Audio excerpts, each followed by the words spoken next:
Hello प्यारे बच्चों, मैं सुधा स्वागत करती हूँ आप सबका आपके अपने चैनल तैयारी ऑनलाइन में। बच्चों, आज के इस वीडियो में हम कक्षा 9वीं के हिंदी पाठ्य पुस्तक कृतिका भाग 1 का पाठ 2 मेरे संग की औरतें। मेरे संग की औरतें एक कहानी है जिसकी लेखिका है मृदुला गर्ग। तो बच्चों, आज हम इस कहानी का प्रश्न अभ्यास करने वाले हैं। यदि आप लोगों ने अभी तक इस कहानी पर बने हुए वीडियो को नहीं देखा है तो बच्चों, सबसे पहले मेरे संग की औरतें पर बने हुए वीडियोस को देखें, उसके बाद ही आप प्रश्न अभ्यास करें ताकि प्रश्नों के उत्तर आप अपने शब्दों में लिख पाएँ। और बच्चों, एक बात और कहना चाहूँगी, ये वीडियो बहुत ही इम्पॉर्टेंट है क्योंकि एग्ज़ाम में ये चैप्टर आ रहा है। तो आप कोशिश करें कि इसमें जितने भी प्रश्न आपको बताए जा रहे हैं आप उन प्रश्नों को अपने नोटबुक में नोट डाउन करें। तो चलिए हम एक एक करके प्रश्नों को पढ़ते हैं, साथ ही उसका उत्तर कैसे लिखेंगे यह आपको बताते हैं।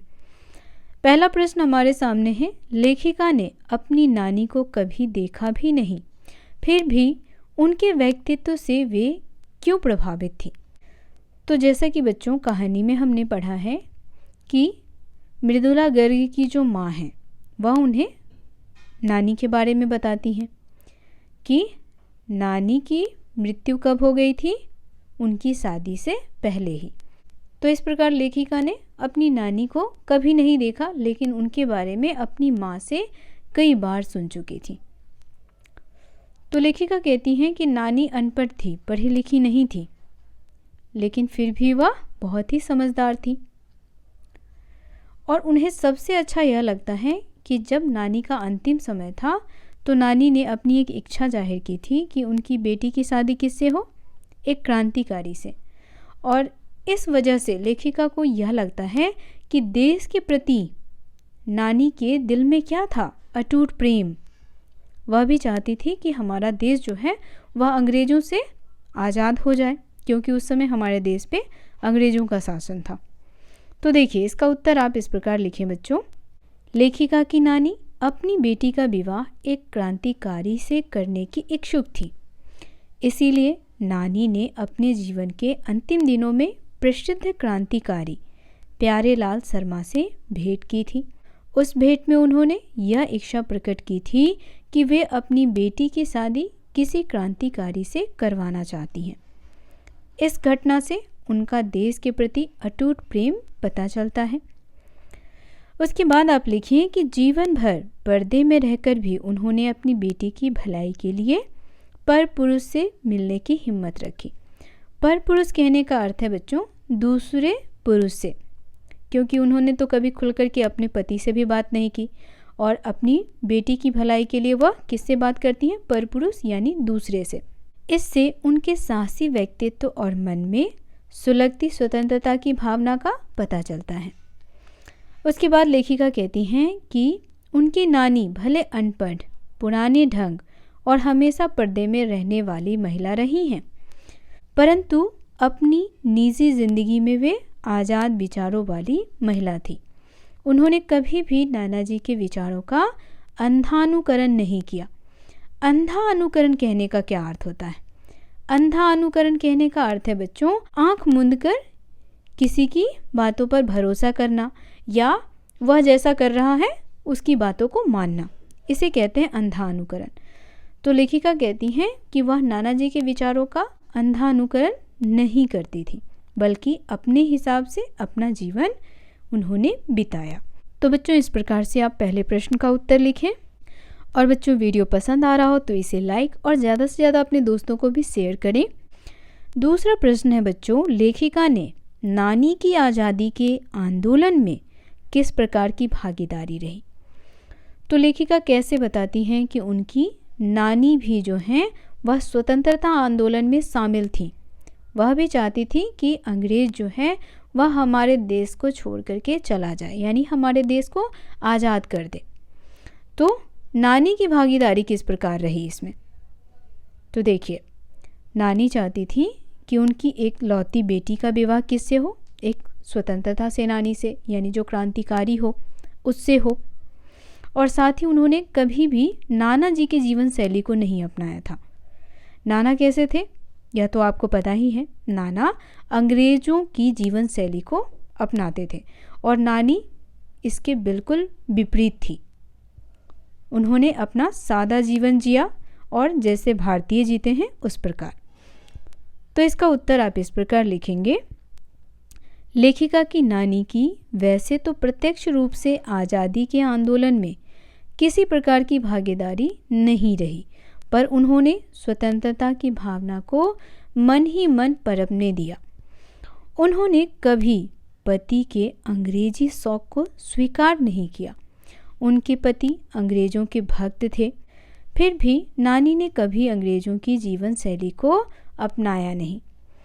नानी ने अपनी बेटी की शादी क्रांतिकारी से करने की इच्छा व्यक्त की, जिससे उनकी देश प्रेम की भावना का पता चलता है। आगे लिखें आप। उनका सबसे बड़ा योगदान यह है कि इस विवाह की घटना से एक उदाहरण प्रस्तुत किया है और देश के क्रांतिकारियों को भी बड़ी प्रेरणा प्रदान की। अन्य लोग भी इस कार्य में उनके साथ हैं। इस तरह अप्रत्यक्ष रूप से लेखिका की नानी की स्वतंत्रता आंदोलन में भागीदारी रही है। तो इस प्रकार से आप आंसर लिखेंगे। सभी आंसर को बच्चों अपने नोटबुक में अवश्य लिख लें, क्योंकि एग्ज़ाम में ये सभी प्रश्न आएंगे। और साथ ही अपने दोस्तों को ज़्यादा से ज़्यादा शेयर करें ताकि वह भी इन सभी प्रश्नों के उत्तर जान सकें।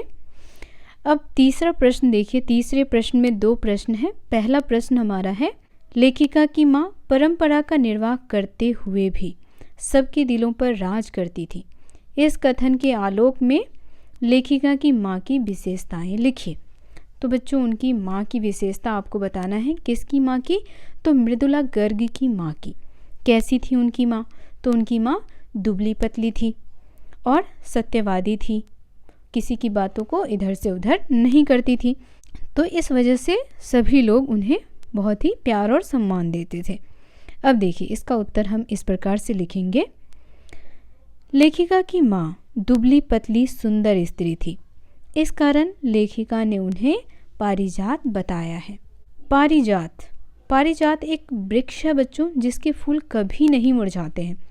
तो यहाँ पर लेखिका अपनी माँ की तुलना किससे करती है? पारिजात वृक्ष के पुष्प से। वे हमेशा खद्दर की साड़ी पहनती थी। वे आजीवन गांधी जी के सिद्धांतों का पालन करती रही। लेखिका की माँ कभी किसी की गोपनीय बातों को प्रकट नहीं करती थी। वे सत्यवादी, ईमानदार, नाजुक मिजाज और आज़ादी के प्रति जुनून रखने वाली महिला थी।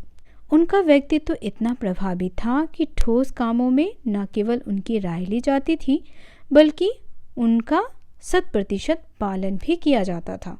क्वेश्चन नंबर 3 का सेकेंड क्वेश्चन देखिए। लेखिका की माँ परंपरा का निर्वाह न करते हुए भी सबके दिलों पर राज करती थी। इस कथन के आलोक में लेखिका की दादी के घर के माहौल का शब्द चित्र अंकित कीजिए। तो आपको क्या बनाना है बच्चों? एक शब्द चित्र बनाना है। दादी के घर में कैसा माहौल था, उन्हें वहाँ किस तरह से रहना पड़ता था, तो यह सब आपको बताना है। देखिए इसका उत्तर लिखेंगे। लेखिका की दादी के घर का माहौल उस समय की प्रचलित मान्यताओं से काफ़ी अलग थी। दादी के घर में सब लोगों को अपनी मर्जी के अनुसार चलने की आज़ादी थी। घर में पुत्र पुत्री में भेदभाव नहीं किया जाता था। स्वयं लेखिका की दादी ने अपनी बहू की पहली संतान बेटी की मांग की थी, जबकि उस समय ऐसा नहीं होता था। घर का माहौल भी काफ़ी धार्मिक, स्त्रियों को उचित सम्मान देने वाला और साहित्यिक था। कोई किसी के निजी कार्यों में हस्तक्षेप नहीं करता था, जैसे एक दूसरे के पत्र भी नहीं पढ़ते थे। तो सब अपनी मर्जी के अनुसार अपना जीवन गुजर बसर करते थे। तो इस तरह का माहौल था उनके घर में।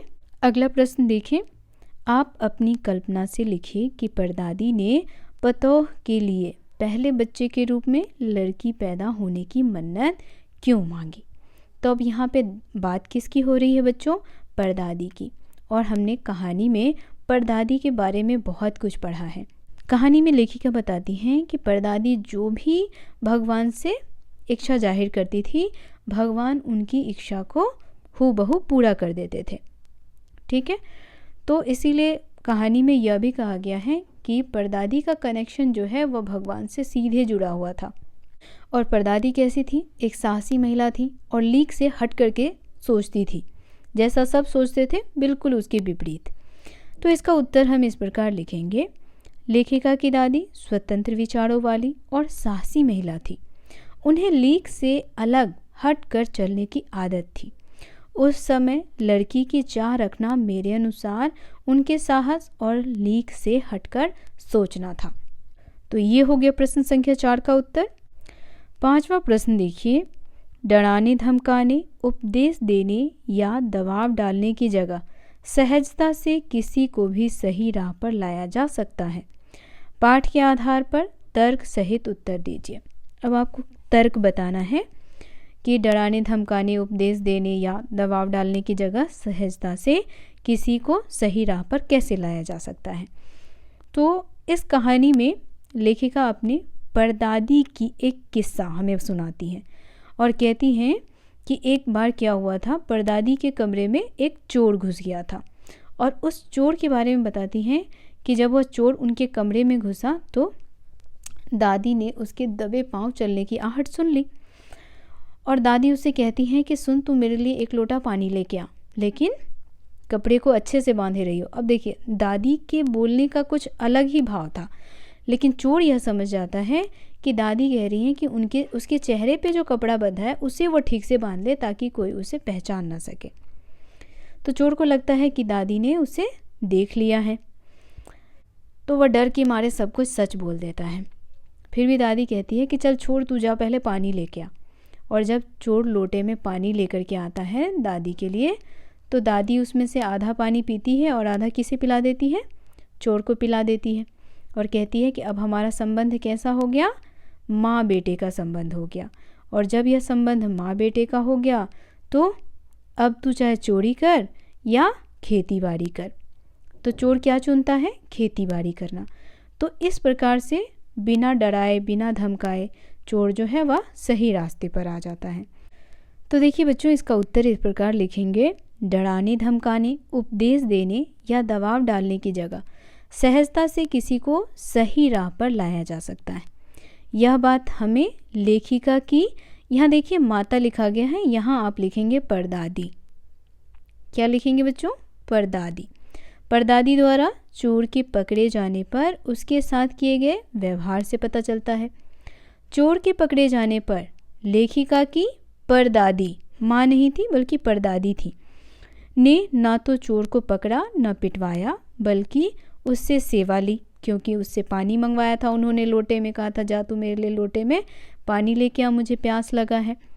और आधा पानी खुद पी और आधा पानी चोर को पिला दी और उसे अपना पुत्र बना लिया। उसके पकड़े जाने पर उसने उसे उपदेश भी नहीं दिया, उसने इतना ही कहा अब तुम्हारी मर्जी है, चाहे चोरी करो या खेती। तो देखिए, जिन बच्चों ने इस कहानी को सुना होगा उन्हें पता होगा कि यह कहानी या एक घटना जो है वह परदादी के साथ घटी थी, ना कि माँ के साथ। और जिन बच्चों ने कहानी को नहीं सुना है वह माता ही लिख देंगे। तो इसीलिए बच्चों, सबसे पहले कहानी पर बने हुए वीडियोज़ को देखें ताकि कहानी अच्छे से समझ में आ जाएगा और फिर अपने शब्दों में उत्तर को लिखने की कोशिश करें। आगे लिखेंगे, उनके इस विश्वास और सहज भावना से चोर का हृदय परिवर्तित हो गया। उसने सदा के लिए चोरी छोड़ दी और खेती को अपना लिया। यदि वे चोर के साथ बुरा बर्ताव या मारपीट करती तो चोर सुधरने के बजाय और भी गलत रास्ते पर चल पड़ता। तो इस प्रकार लेखिका उस कहानी को हमारे साथ साझा करती हैं कि परदादी ने किस प्रकार चोर को एक अच्छा इंसान बना दिया। प्रश्न संख्या 6 देखिए, शिक्षा बच्चों का जन्मसिद्ध अधिकार है, इस दिशा में लेखिका के प्रयासों का उल्लेख कीजिए। तो बच्चों, कहानी में लेखिका बताती हैं कि जब वह कर्नाटक में गई थी और कर्नाटक के एक छोटे से शहर में वह रहती थी, तब उनके बच्चे जो थे वह पढ़ने लायक हो गए थे और वहाँ आसपास में कोई अच्छा स्कूल नहीं था। तो इसलिए वह चाहती थी कि वहाँ पर छोटे बच्चों के लिए प्राइमरी स्कूल खोली जाए और उन्होंने इसके लिए काफ़ी कोशिश की। तब जाकर के वहाँ एक प्राइमरी स्कूल खुल पाया और वहाँ के कर्नाटक सरकार ने उसे मान्यता भी दी। इसका उत्तर हम लिखेंगे, शिक्षा बच्चों का जन्मसिद्ध अधिकार है। इस दिशा में लेखिका ने निम्न प्रयास किए। शादी के बाद जब लेखिका को कर्नाटक के छोटे से कस्बे बागनकोट में रहना पड़ा तो वहाँ उनके बच्चों के पढ़ने की कोई उचित व्यवस्था नहीं थी। अतः लेखिका ने वहाँ पर अंग्रेजी माध्यम स्कूल खुलवाने के लिए बिशप से प्रार्थना की, परंतु जब बिशप तैयार नहीं हुए तो उन्होंने अपनी कोशिश तथा कुछ उत्साही लोगों की मदद से स्कूल खोला, उसे सरकारी मान्यता दिलवाई, जिससे स्थानीय बच्चों को शिक्षा के लिए दूर न जाना पड़े। प्रश्न संख्या 7 है, पाठ के आधार पर लिखिए कि जीवन में कैसे इंसानों को अधिक श्रद्धा भाव से देखा जाता है। तो इसका उत्तर आप इस प्रकार लिखें। प्रस्तुत पाठ के आधार पर यह कहा जा सकता है कि ऊंची निस्वार्थ भावना वाले दृढ़ संकल्पी लोगों को श्रद्धा से देखा जाता है, जो लोग कभी झूठ नहीं बोलते और सच का साथ देते हैं, जो किसी की बात को इधर उधर नहीं करते, जिनके इरादे मजबूत होते हैं, जो हीन भावना से ग्रसित नहीं होते तथा जिनका व्यक्तित्व सरल, सहज और पारदर्शी होता है, जो लोग सद्भावना से व्यवहार करते हैं तथा आवश्यकता पड़ने पर गलत रूढ़ियों को तोड़ डालने की हिम्मत रखते हैं और एक नवीन उदाहरण रखते हैं, उन्हें पूरा समाज श्रद्धा भाव से देखता है। तो इस प्रकार से हम प्रश्न संख्या 7 का उत्तर लिखेंगे। वीडियो पसंद आ रहा हो बच्चों तो इसे लाइक करें और ज़्यादा से ज़्यादा इसे शेयर करना बिल्कुल ना भूलें। प्रश्न संख्या 8 है, सच अकेलेपन का मजा ही कुछ और है। इस कथन के आधार पर लेखिका की बहन एवं लेखिका के व्यक्तित्व के बारे में अपने विचार व्यक्त कीजिए। तो देखिए बच्चों, यहाँ लेखिका की बहन और उनके व्यक्तित्व कैसे हैं उसके बारे में हमें बताना है। तो इसका उत्तर लिखेंगे हम। लेखिका और उनकी बहन जो सोचती थी उसे पूरा करके ही दम लेती थी। उनकी बहन बड़ी जिद्दी थी, परंतु उनके इस जिद्दीपन ने उनका दृढ़ निश्चयी स्वभाव झलकता है। अत्यधिक बारिश होने के बावजूद, सबके मना करने के बावजूद लेखिका की बहन विद्यालय जाती है। गाड़ी होते हुए भी पैदल जाना पसंद करती थी। तो दूसरी ओर लेखिका जब डालमिया नगर में रहती थी तब उन्होंने स्त्री पुरुषों के नाटक द्वारा सामाजिक कार्यों के लिए धन एकत्रित किया, कर्नाटक में स्कूल खोला। ये सारी बातें लेखिका के स्वतंत्र व्यक्तित्व, हिम्मत, धैर्य और लीक से हटकर अपनी अलग राह चलने वाले तथा अलग पहचान बनाने वाले व्यक्तित्व की ओर संकेत करते हैं। तो बच्चों, प्रश्नाभ्यास का ये वीडियो यहीं समाप्त होता है। वीडियो कैसा लगा कमेंट करके बताना बिल्कुल ना भूलें। वीडियो पसंद आया हो तो इसे लाइक करें, शेयर करें और हमारे चैनल को सब्सक्राइब कर लें ताकि इसी प्रकार की वीडियोस आपको मिलते रहें।